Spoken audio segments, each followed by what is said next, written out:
model of a small section of a polypeptide. A polypeptide is made up of amino acids linked together by peptide bonds. In my example, I have 3 amino acids linked together by 2 peptide bonds.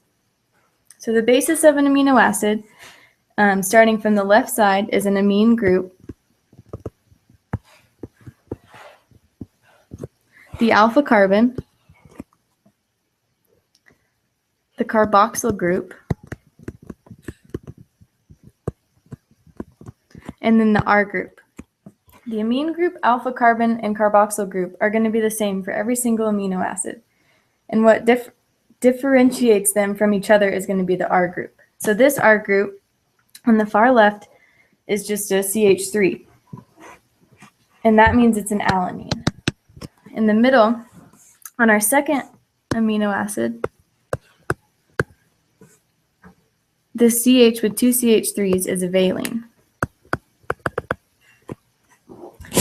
So like I said, what links polypeptides or amino acids together are peptide bonds. The peptide bond is formed between the carboxyl group of one amino acid and the amine group of another. When you combine 2 amino acids together, it's a condensation reaction. So that means a water is going to leave from the molecules. The 2 hydrogens are going to come from the amine group, and the oxygen is going to come from the carboxyl group. Something important to note about carboxyl groups, or about peptide bonds, is that there's resonance between the carbon and the nitrogen. So there's a partial double bond, and that's going to restrict the rotation.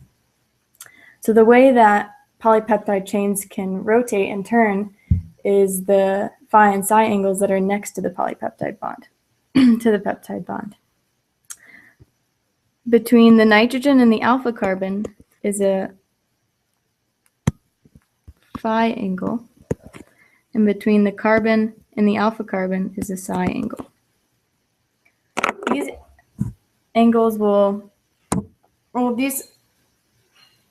be at different angles depending on what R groups there are and the way that the polypeptide chain is going to turn. So when you have, this example is just 3 amino acids, but you're going to have way more than that in the secondary structure. So there's 3 secondary structures: an alpha helix, beta pleated sheets and strands, and beta turns.